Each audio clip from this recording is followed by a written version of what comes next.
At a young age, youth hockey players are taught the importance of keeping their head up when going into the boards or other players as part of USA Hockey's Heads Up Hockey initiative. Yet as players age and teams focus on skill development, game systems, and gameplay, the importance of keeping one's head up in contact situations may be forgotten. Gotta Love Connecticut Hockey brings you the story of one Connecticut hockey player with a powerful heads-up message for everyone on the ice.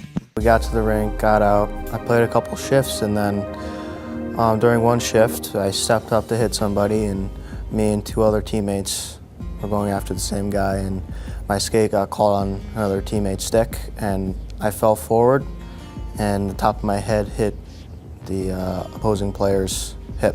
I just remember falling on the ice and not being able to get up. A couple of my teammates came over because they saw me on the ice. The coach came out, asked me what was going on. He asked me if I could move my feet, move my hands, and they got me up and brought me off the ice. And then the ambulance came and they ordered me and put me in a collar and brought me to the hospital. You know, I knew something was wrong because he didn't get up right away. I thought maybe he got the wind knocked out of him, or maybe he, got a stinger in his neck or something like that. Turned very quickly that something was wrong because he tried to skate a little bit and he stumbled. Once the hit occurred, I didn't know what was going on. I didn't know that I had broken my neck. I just thought that, it was really nothing, that I could shake it off. But once I got rushed to the hospital and they took the x-ray and they told me that I had broke my neck, I didn't know what was going to happen next. Anthony was transferred to Yale because of the complexity of his type of injury. The type of injury that he had is a cervical spine fracture. He has specifically a C5 teardrop burst fracture where the vertebrae itself fractures but then also translates into the spinal cord. We have a protocol at Yale, a whole team of people that will come and address this type of injury. Anthony was placed in a device called the Halo. We use the Halo device for two purposes. One is to provide traction to reduce the fracture, and at the same time it stabilizes the fracture from causing further damage. And then he was stabilized for the next 24 hours or so, and then brought to the operating room in about 24 to 36 hours after the injury. This type of injury is a rare occurrence, thank God.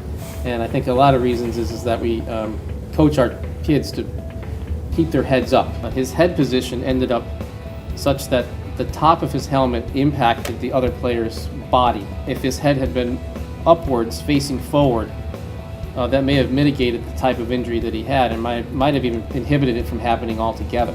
It's assumed that you know. It's assumed that, hey, when you're going to the boards, keep your head up. When you're hitting somebody, keep your head up. I guess it's common knowledge for older kids, but obviously it's really not. I think it needs to be reinforced a little bit more. The message of keeping your head up just needs to be reinforced and constantly reinforced so that, the things like this happen a very small percentage of the time. My recovery is going very well. I feel great. I can still tell that some things are a little off, but it's getting a lot better than what was anticipated.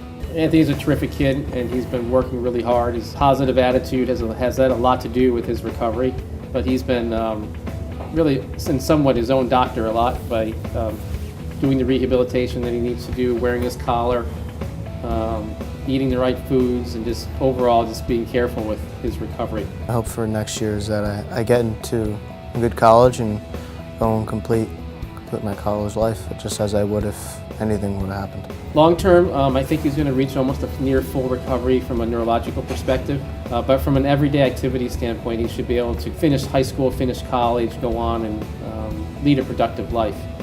Some certain athletic activities, we're going to see how things go and how he heals and how his rehabilitation goes as far as what types of athletic activities he can participate in the future. But he should be able to do most sports at some point. For my athletic future, I think hopefully I'll be able to, contribute in the hockey world in any way I could, whether that be coaching, playing. I play for Notre Dame, West Haven, so our goal is to win state championship. So hopefully we will still do that, and that is still my goal for this winter. I'm still gonna, help the team with whatever I could.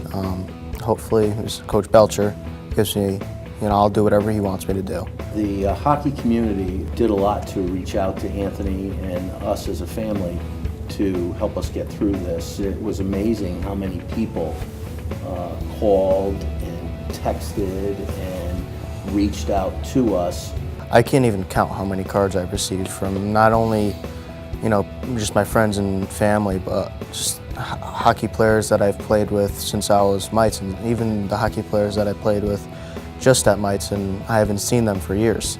I really do think that helped me recover better because it kept my spirits up. We were very fortunate to be here and have Dr. Yu and his team treat us. The expectations for his recovery are 100%.